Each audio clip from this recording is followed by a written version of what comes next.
يا مساء الفل، كل سنة وكلكم طيبين بمناسبة صيام عيد الميلاد.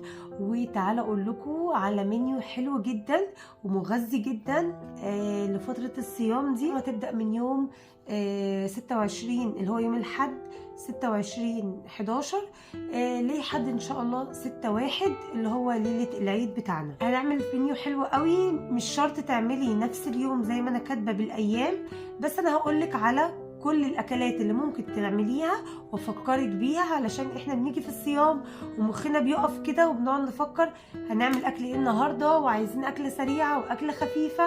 كمان في الوقت ده بيكون شتاء وبيكون الخضار حلو جدا موجود وبكثره وبيكون حلو قوي، والسمك كمان في الوقت ده بيبقى حلو قوي.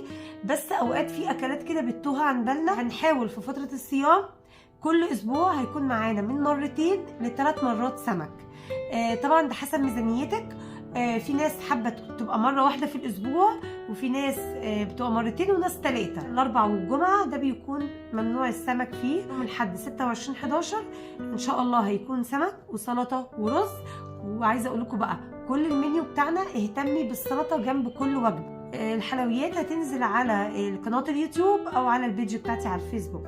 خلاص، اهم حاجه بقى ما تنسوش اعملوا لايك سبسكرايب. يوم الاثنين هنعمل عدس اصفر وهنعمل بطاطس وبتنجان مخلل. يوم الثلاث 28/11 ممكن نعمل بقى ايه، صينيه بطاطس بالخضار، اللي هي صينيه بقى نعمل حلقات بطاطس. فاكرين البطاطس بالفراخ اللي احنا كنا بنعملها؟ هنعملها بس من غير بقى لحوم. فهتكون حلقات من البطاطس، حلقات طماطم، حلقات فلفل رومي. ممكن ندخل فيها مثلا حلقات كوسه ونرصهم كده بشكل حلو، ونعمل لهم صلصه كده متسبكه ونسقيها وندخله الفرن. بتطلع صينيه بطاطس متسبكه. اعملوا جنبها رز بشعريه. الاربع 29/11 هنعمل سندوتشات بطاطس سوري، ودي العيش وكل الناس بتحبها ومش هنجيبها من بره، هنعملها في البيت. هنحمر بطاطس، نعمل توميه ونعمل سندوتشات سوري وخيار مخلل بقى ونظبط الدنيا. خلاص، اكله حلوه جدا.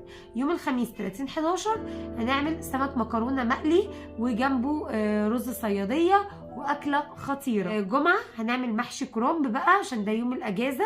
هنعمل محشي كرنب ونعمل جنبه يا اما شويه ملوخيه، او تكتفي بالمحشي، او تعملي جنبه بطاطس محمره، يعني المتوفر. ممكن اعمل محشي كرنب واعمل جنبه طبقين ملوخيه كده حلوين. محشي الكرنب بقى بيرمي كتير وبيعمل كتير، فتقدروا تعملوه للجمعة والسبت. يوم الحد هنعمل بقى مسقعة عيش. البتنجان دلوقتي موجود كتير جدا وسعره حلو قوي. نعمل صينية مسقعة كده خطيرة في الفرن، جنبها بقى عيش وطماطم مخللة واكلة فظيعة. عايزة اقول لكم لما بيتبقى عندي مسقعة انا بعمل كمية كبيرة، بشيلها في علب في الفريزر، بطلعها وقت ايه الزنقة او وقت انا مش قادرة هعمل اكل، بتبقى عندي المسقعة جاهزة. 4/12 اللي هو يوم الاثنين، وده هنعمل صينية سمك في الفرن. ممكن نعملها سمك ماكريل او نعملها سمك بوري، تكون بالزيت والثوم، حاجة كده خطيرة وبيكون طعمها حلو قوي. وجنبها طبعا رز او تتاكل بالعيش زي ما انتوا عايزين. وما ننساش السلطة. يوم الثلاث 5/12 هنقضيها فول وبطاطس وطعميه. تقدري انت بتكوني طبعا عاملين، احنا في اول الصيام انا بجيب الفول بدمسه، بجيب كرنبيتين 3 كام وحده كرنب، وبسلقهم واقطعهم واقسمهم في اطباق في الفريزر. فطبعا ايه زي ما انتوا عايزين، بيبقى عندي الفول متدمس جاهز. كمان الطعميه بيبقى عندي عجينه طعميه موجوده وبطاطس وفول. اللي هو 6/12 هنعمل مكرونه بالخضار والمشروم، ودي حاجه سهله وخفيفه والاولاد بيحبوها. هي في الفرن بشاميل، او تقدروا تعمليها كله في حله واحده. طيب يوم الخميس 7/12 هنعمل قرنبيط مقلي. القرنبيط ده الموسم بتاعه، هنعمل قرنبيط مقلي خالص، وانا كنت منزله فيديو سيب لكم اللينك بتاعه. القرنبيط ازاي تطلعيه مقرمش تحفه، بنسميه كنتاكي الصيامي، بيبقى خطير. يوم الجمعه بقى هنعمل مع بعض خضار مقلي. يعني ايه، هجيب بتنجان، هجيب كوسه، هجيب جزر، هجيب بطاطس، هتتقطع حلقات واعملها بتتبيله دقيق كده شبه التتبيله بتاعت القرنبيط، وبقليه وبتبقى اكله مشبعه جدا. طب هنيجي اليوم السبت بقى 9/12 هنعمل سمك. هنعمل صينيه جمبري وهعمل جنبها يا اما صبيط مقلي او فيليه مقلي. خلاص، جمبري انا بعمله مشوي صينيه في الفرن، وعملته فيديوهات كتير. سيبيلي كومنت وانا ابعت لك الوصفه يعني. لحد 10 12 هو خضار.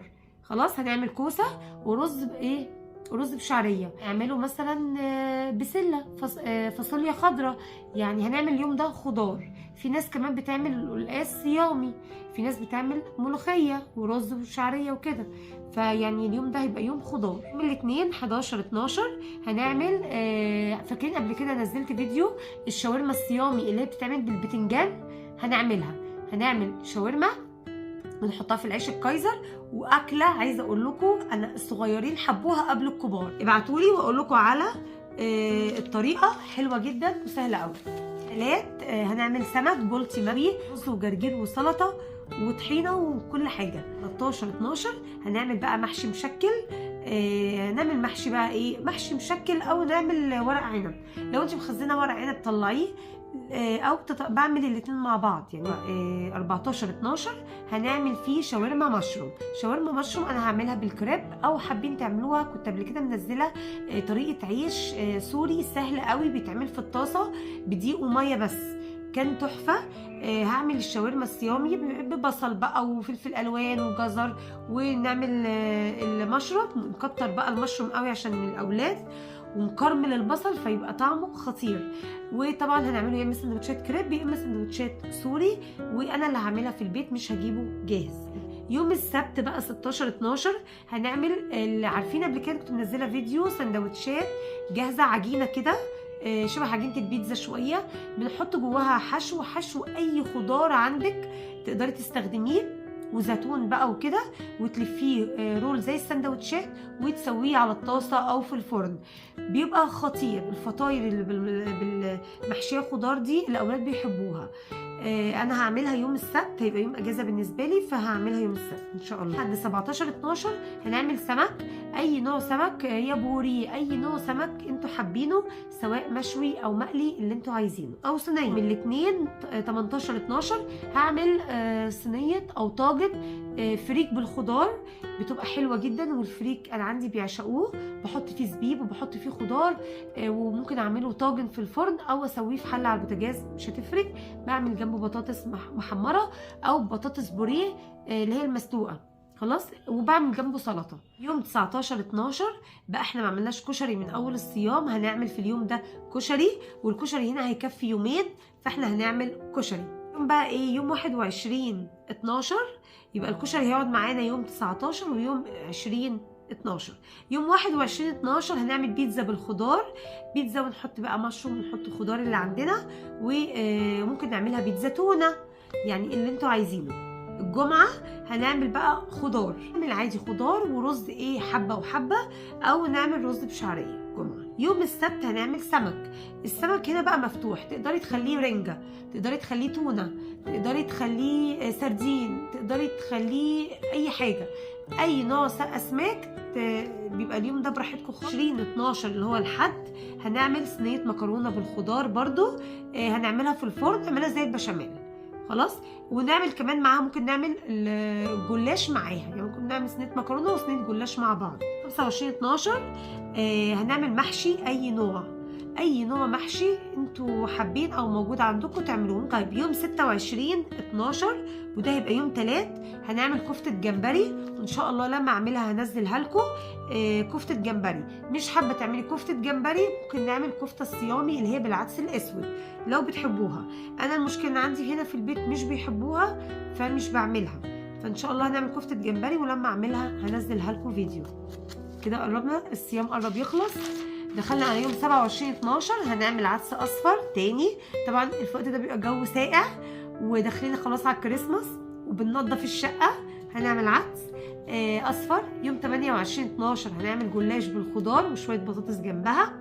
يوم 29 12 هنجيب قرنبيط، نقلي قرنبيط كده، قرنبيطه حلوه هنقليها، خلاص. يوم 30 12 هنعمل شويه بطاطس وبتنجان مقلي، ممكن جنبهم فول، يعني الدنيا تبقى بسيطه. 31 12 هنعمل بقى ايه، يوم رأس السنه، كل سنه وانتم طيبين. هنعمل بقى ايه، السمك بقى، احنا اليوم ده بيبقى اكله سمك، كل الانواع السمك، يعني مش شرط، وحسب الميزانيه طبعا. بيبقى نعمل صينيه جمبري، بنعمل صبيط، بنعمل فيليه، بنعمل بوري صينيه، نعمل بولتي مقلي، مكرونه، يعني اللي انتوا عايزينه حسب الميزانيه بتبقى اليوم ده بنعمل سمك، وطبعا بيتبقى منه لتاني يوم، يوم واحد. بعديها يبقى يوم الاثنين، فاحنا ايه نقدر اليومين دول ناكلهم سمك. طب يوم 2/1 هناكل مكرونه بالوايت صوص، ودي طريقتها سهله جدا، بتعمل بالكريمر، واعملي جنبها اي حاجه بسيطه، بطاطس، اي حاجه للاولاد، ونعمل منساش السلطه جنبها. 3/1 هنعمل بقى شويه خضار كده مقليين، يعني ممكن اقلي بطاطس، اقلي بتنجان، اقلي كوسه، بعملها بتتبيله كده زي تتبيله البانيه وبقليها خلاص.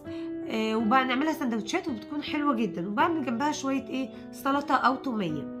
طيب بعد كده يوم 4/1 طاجن تورلي في الفرن خلاص، ومعاه شويه رز ايه بالشعريه. 5/1 هنقضيها فول، وانا حابه اليوم ده، انا بحب دايما لما اعمل فول بكون عامله فطير مشلتت، بناكل فول، انا بغمز الفول بالفطير المشلتت بيبقى تحفه، وكمان بيبقى معانا شويه بطاطس محمراهم وعسل اسود وطحينه، في البيت هنا بيحبوها، فانا هعمل فطير مشلتت، هشتريه او هعمله على حسب الوقت. ليله العيد بقى، واحنا اليوم ده بناكل فيه اي اكل، عشان احنا طبعا بالليل بنفطر. وكل سنه وكلكم طيبين، والصيام هيكون كده خلص. عملنا فيه اكتر اكلات مغذيه للاولاد، وانا عملت وصفات مختلفه وجديده وترندات، هنزلها ان شاء الله على البيج بتاعتي على الفيسبوك، انستجرام، كمان على قناتي على اليوتيوب هتنزل. ما تنسوش تعملوا سيف للفيديو ده علشان تشوفوا المنيو ويفكركم لو انت محتاره مش عارفه تعملي اكل ايه، معاكي كل الوصفات اللي ممكن تعمليها سهله. حاولوا كده في اول الصيام تدمسوا فول، تسلقوا كرنب، 2 وحدتين كرنب، تسلقوا قرنبيط، تخزنوا الحاجات دي في الفريزر، تبقى معاكم طول الشهر تحت ايديكم، عشان طبعا الشهر ده احنا بنروق، بنروح الكنيسه في نهضه العذراء، كمان عندنا امتحانات في الوقت ده، فما تبقيش طول اليوم مش عارفه تاكلي اولادك ايه، واي حاجه تعملي لهم مكرونه او يقلوا بطاطس وخلاص. حاولي تدخلي السمك بكثره، حاولي تنوعي في الاكلات، وكده هيعدي عليكم الصيام، هيبقى ممتع جدا، ومش هتحسوا ان انتوا زهقتوا من الصيام وزهقتوا من اكل الصيام. ان شاء الله اي حلويات صيامي هنزلها لكم على القناه وعلى البيج بتاعتي. ما تنسوش لايك للفيديو، سبسكرايب، واعملوا سيف وشيريه مع اصحابك، جروبات الواتساب وعلى الفيسبوك. اشوفكم على خير في وصفات جايه كتير. باي باي.